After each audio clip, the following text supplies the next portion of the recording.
ಏನೇನ್ ಡಯಟ್ ತಲೆನೇ ಕೆಟ್ಟೋಯ್ತೈತೆ ಇಷ್ಟೊಂದು ಫುಡ್ಗಳು ನೋಡಿದ್ಮೇಲಂತೂ. ಇದು ಕ್ಯಾಲ್ಸಿಯಮ್ ಈ ಲಿಕ್ವಿಡ್ ಬರುತ್ತೆ. Welcome back to the channel guys and welcome back to the new blog. ನಾನು ನನ್ನ ಡಾಗ್ಸ್ನ ಜಾಸ್ತಿ ಯಾವ ವಿಡಿಯೋದಲ್ಲೂ ತೋರಿಸಿದ್ರು ಸ್ಮಾಲ್ ಕ್ಲಿಪ್ಸ್ ಅಷ್ಟೇ ತೋರಿಸಿರೋದು. ಅದಕ್ಕೋಸ್ಕರ ಸಪ್ರೇಟ್ ಡೆಡಿಕೇಟ್ ವಿಡಿಯೋನ ಮಾಡಿದ್ದೆ ಒಂದು. ಅದು ನನ್ನ ಡಾಗ್ಸ್ ತಂದಾಗ ಸ್ಟಾರ್ಟಿಂಗು ಹೊಸದು ತುಂಬ ಚಿಕ್ಕ ಮರಿ ಇದ್ದಾಗ ಮಾಡಬೇಕು ಅಂತ ಅಂದ್ಕೊಂಡಿದ್ದೆ. ಬೇಡ ಒಂದು ಟೈಮ್ ಬರಲಿ ಅವಾಗ ಮಾಡೋದ ಅಂತ ಡಿಸೈಡ್ ಮಾಡಿದೆ. ಅದಕ್ಕೆ ಯಾವ ವಿಡಿಯೋದಲ್ಲೂ ತೋರಿಸಿರಲಿಲ್ಲ. ಇವಾಗ ನೋಡೋದ ಏನು ಮಾಡ್ತಾರೆ ಅಂತ. ಬೆಳಿಗ್ಗೆ ಊಟ ಕಟ್ಟಾಕಿದ್ದು ಇವಾಗ ನೋಡಕ್ ಹೋಗ್ತೀನಿ. ಏನಿಲ್ಲ, ಆರಾಮಾಗಿ ಮಲಗಿರ್ತಾರೆ. ಇಲ್ಲ ಅಂದ್ರೆ ಗೇಟ್ ಹತ್ರ ಕೂತಿರ್ತಾರೆ. ಇಲ್ಲಿ ಗೇಟ್ ಹತ್ರ ಕೂತಿ ಬಾ ಬಾಬ್ಲು.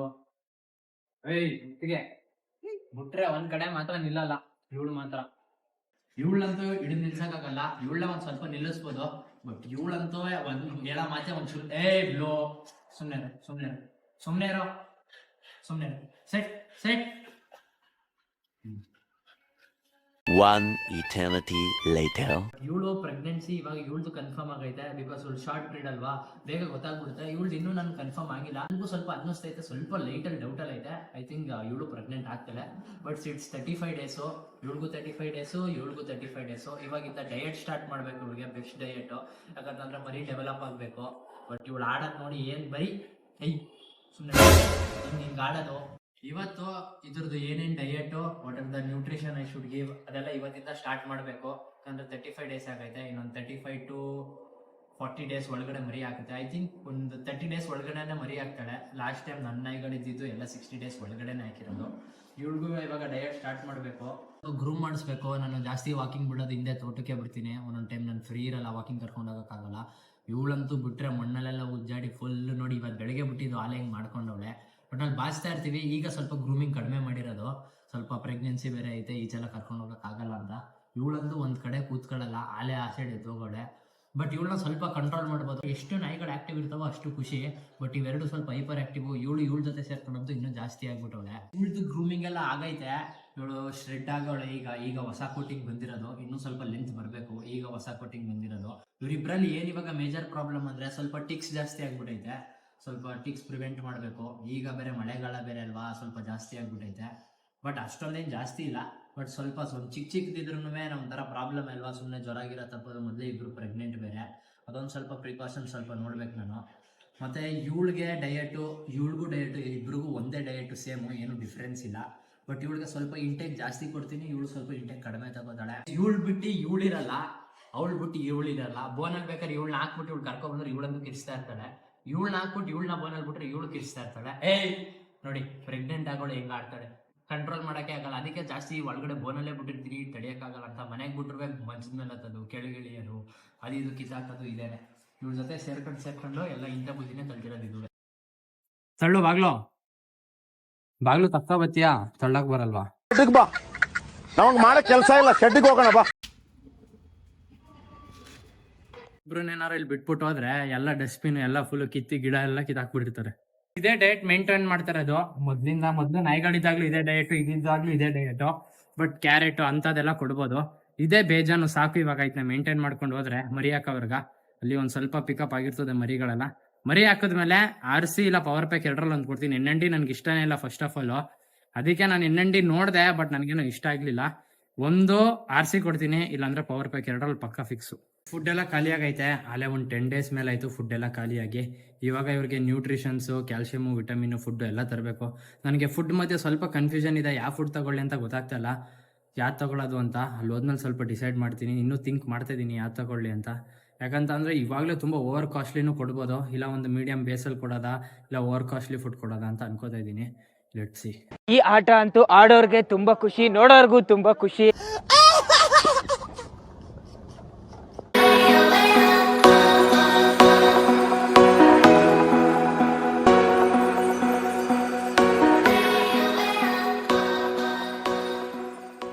ಇಷ್ಟು ದೂರ ಏನಕ್ಕೆ ಡಾಗ್ ಫುಡ್ ತಗೊಳಕ್ ಬರ್ತಾ ಇರೋದು ಅಂತಂದ್ರೆ, ನಮ್ಮ ಮನೆ ಹತ್ರ ಎಲ್ಲ ಜಾಸ್ತಿ, ಇಲ್ಲಿ ಕಡಿಮೆ, ಮತ್ತೆ ಡಿಸ್ಕೌಂಟ್ ಜಾಸ್ತಿ ಇರುತ್ತೆ. ಮನೆ ಹತ್ರ ಅಲ್ಲಿ ಮನೆ ಹತ್ರ ಸ್ವಲ್ಪ ಸಣ್ಣ ಪುಟ್ಟ ತಗೊಳಕ್ ಸರಿ, ಬಲ್ಕ್ ಆಗಿ ತಗೋಬೇಕಾದಾಗ ನಾನು ಇಲ್ಲೇ ಬಂದ್ಬಿಡ್ತೀನಿ. ಯಾಕಂದ್ರೆ ಡಿಸ್ಕೌಂಟ್ ಜಾಸ್ತಿ ಇರುತ್ತೆ, ದುಡ್ಡು ಉಳಿತದೆ. ಸುಮ್ನೆ ಅಲ್ಲಿ ಮನೆ ಹತ್ರ ತಗೊಂಡ್ರೆ ಸ್ವಲ್ಪ ಜಾಸ್ತಿ ದುಡ್ಡು. ಇಲ್ಲೇ ಪಾರ್ಕ್ ಮಾಡೋ, ಅದೇನ್ ತಳ್ತಾ ಇದೆಯಾ ಗಾಡಿನ?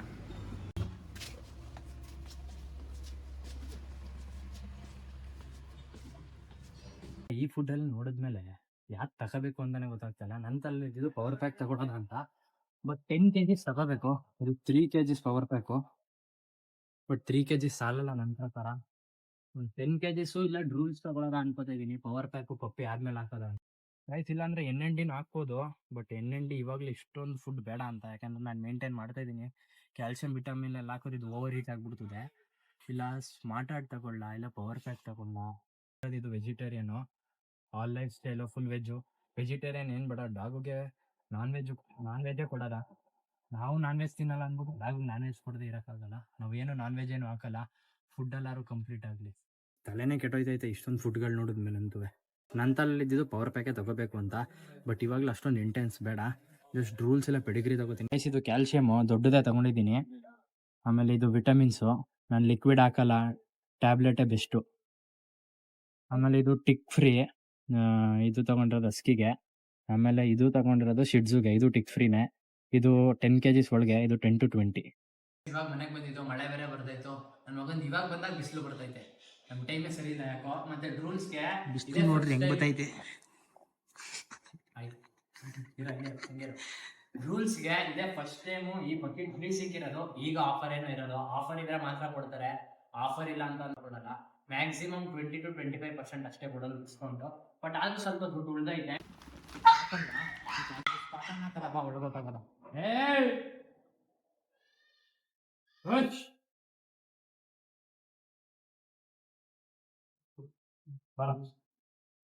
ಅಯ್ಯೋ ಏನು ಕೊಡ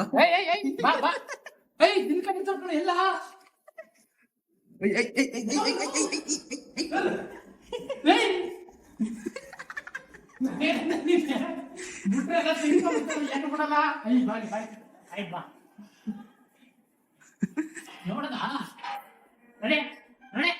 ಫಸ್ಟ್ ಇದು ಮುಚ್ಚಾಕ್ಬಿಟ್ಟು ಹೋಗ್ಬೇಕು. ನೋಡ್ದೆ ಹಿಂಗ್ ಚಿಂತ ಇತ್ತು ಹೋಗಿ.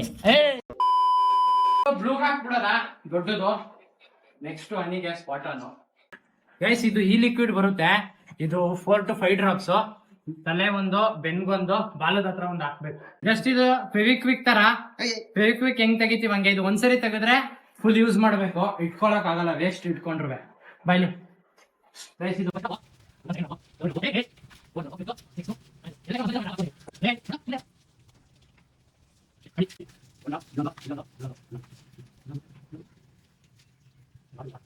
ಗೈಸ್, ನೆನ್ನೆ ತೊಳ್ದಿರೋದು ಬೌಲ್ನ ಅಲ್ಲೇ ನೋಡಿ ಯಾರು ರೇಂಜಿಗ್ ಮಾಡವ್ರೆ. ಎಲ್ಲ ಕಿತ್ತಾಡ್ಕೊಂಡು ಚೆಲ್ಲಾಡ್ಕೊಂಡು. ಇದು ಈ ಫುಡ್ ನ ನೀರ್ ಜೊತೆನೂ ಕೊಡ್ಬೋದು. ನೀರ್ ಜೊತೆ ಕೊಟ್ರು ಬೆಸ್ಟೇನೆ. ನಾನು ಮಧ್ಯಾಹ್ನ ಡ್ರೈ ಕೊಡ್ತೀನಿ.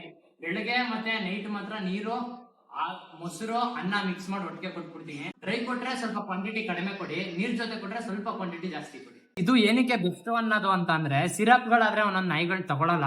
ಇದಾದ್ರೆ ಡೈರೆಕ್ಟ್ ಡ್ರಾಪ್ ಮಾಡ್ಬೋದು. ಇದಕ್ಕೊಂದು ಮತ್ತೆ ಟ್ರೀಟ್ ತರಾನು ಕೊಡ್ಬೋದು.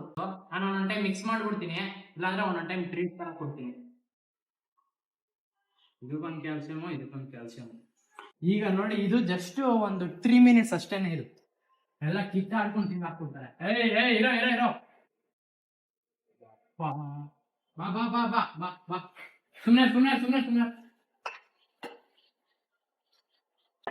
ಡೈಲಿ ಹಾಕ್ತೀನಿ 2 ಟೈಮು. ನೋಡಿ ಈ ತರ ತಿನ್ನೋದು, 1 ಸೆಕೆಂಡ್ ಬಿಡಲ್ಲ, ಎಲ್ಲ ಫುಲ್ ಖಾಲಿ ಮಾಡ್ತಾರೆ. ನೀರ್ ಇಟ್ಬಿಡಲ್ಲ, ಮೆತ್ತಿಗೆ ನೋಡಿ ಅಲ್ಲೇ ಖಾಲಿ. ನೀರ್ ತಗೊಬರಷ್ಟಲ್ಲ ಅಲ್ಲೇ ಖಾಲಿ. Guys, this was the video ಇಷ್ಟ ಆಗಿದೆ ಲೈಕ್ ಶೇರ್ ಸಬ್ಸ್ಕ್ರೈಬ್ ಮಾಡಿ. Meet you in the next vlog. Till then peace out.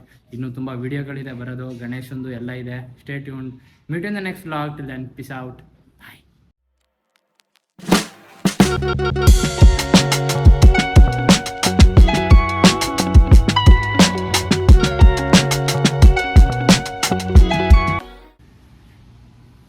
This was ಏನಂತ ಅನ್ನೋದು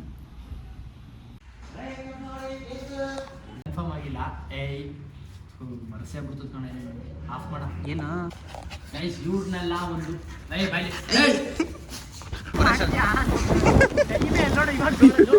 ಮೈಸೂರಲ್ಲಿ ಈ ಥರ ಒಳ್ಳೆ ಜನ ಜಾಸ್ತಿ ಆಗ್ಬಿಟ್ಟು ನಮಗೆ ಬೇಡ ಕತೆಗಳು. ಕ್ಯಾಚಿಂಗ್ ಗ್ಯಾಂಗ್ ನೋಡ್ರಿ ಹೆಂಗಿರ್ತೈತೆ ಇಲ್ಲಿ ಆಟೋ ಹಿಂದೆ.